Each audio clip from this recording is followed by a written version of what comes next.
প্রধানমন্ত্রী এখন ভারতবর্ষের মানুষকে একসঙ্গে মোমবাতি জ্বালানোর কথা বলছেন, কারণ ভারতবর্ষের নাকি একতা দরকার। প্রশ্ন আমার এখানে যে ভারতবর্ষে একতার তো কোথাও কমি নেই, একতা আছে বলে তো দেশটা আছে। বরং আমরা যদি সাম্প্রদায়িক রাজনীতি না করি, মানুষের মধ্যে বিভাজনের রাজনীতি না করি, তাহলে ভারতবর্ষের একতাকে ধ্বংস করার ক্ষমতা কারও নেই। আজ হঠাৎ করে যখন করোনার বিরুদ্ধে সারা ভারতবর্ষের মানুষের মধ্যে ভয়, ভীতি, অনিশ্চয়তা, আতঙ্ক তৈরি হয়েছে, যখন এই লড়াইয়ে মোকাবিলা করার জন্য আমাদের আরো বেশি ওষুধ দরকার, হাসপাতাল দরকার, বেড দরকার, ভেন্টিলেটর দরকার, ডাক্তারদের, নার্সদের জন্য আরো বেশি পোশাক পরিচ্ছদ দরকার, সেগুলোকে আলোচনা না করে আমি মোমবাতি জ্বালিয়ে করোনার বিরুদ্ধে লড়াইয়ের কথা বলার মধ্য দিয়ে এক ধরনের ভারতবর্ষের মানুষের সঙ্গে ছেলে খেলামো হচ্ছে বলে আমি মনে করি। এর আগে আমাদের বলা হলো থালি বাজাও, তালি বাজাও, ভারতবর্ষের মানুষ বাজালো।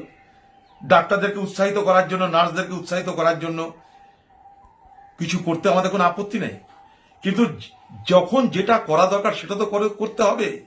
এই মুহূর্তে আমাদের কি এখন মোমবাতি জ্বালানো প্রয়োজন, না মোমবাতি জ্বালিয়ে করোনার বিরুদ্ধে লড়ে আমরা জিততে পারবো? কিন্তু তবুও মোমবাতি জ্বালানোর আবেদন করার মধ্য দিয়ে তিনি কি করতে চাইছেন? ভারতবর্ষের মানুষের কাছে প্রমাণ করতে চাইছেন এবং নিজের একটা প্রতিষ্ঠা পেতে চাইছেন যে ভারতবর্ষ মানে মোদি ভাবে তাই, মোদি যা করে সেটাই ভারতবর্ষ করে। এটাই তো তৈরি করতে চাইছেন তিনি এই বাতাবরণ। অর্থাৎ করোনা এখন বিজেপি পার্টি এবং নরেন্দ্র মোদীর একটা রাজনৈতিক হাতিয়ারে রূপান্তরিত হয়েছে। না হলে মোমবাতি জ্বালানোর সঙ্গে করোনার কি সম্পর্ক আছে? আমি বাড়িতে আলো বন্ধ করে রেখে দিলাম, তার সঙ্গে করোনার সঙ্গে বিরুদ্ধে লড়াইয়ের কি সম্পর্ক আছে? আজকে মাঠে মাঠে ফসল কাটার লেবার পাওয়া যাচ্ছে না, গরিব মানুষের পকেটে পয়সা নাই, মানরেগার কাজ দরকার, রেশন দরকার, খাদ্য দরকার, ওষুধ দরকার, মানুষের পকেটে পয়সা দরকার।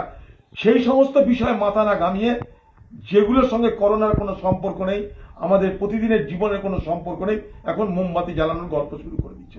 কেন?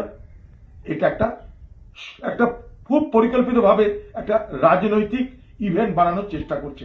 আমি খুব পরিষ্কারভাবে বলছি, আমি মোমবাতি জ্বালাতে পারবো না, নীতিগত কারণে পারবো না। কারণ এই মোমবাতি জ্বালানোর সঙ্গে করোনার কোনো সম্পর্ক নেই। মোমবাতি জ্বালিয়ে যদি করোনা থামানো যেত, একটা নয় হাজারটা মোমবাতি আমরা জ্বালাতাম। তাই 5 তারিখে মোমবাতি জ্বালাতে পারবো না। করোনার বিরুদ্ধে লড়াইয়ে নরেন্দ্র মোদী, আপনি আপনার রাজনৈতিক খেলা বন্ধ করুন। এটা রাজনৈতিক খেলা নয়, এটা মানুষের জীবন মরণের লড়াই।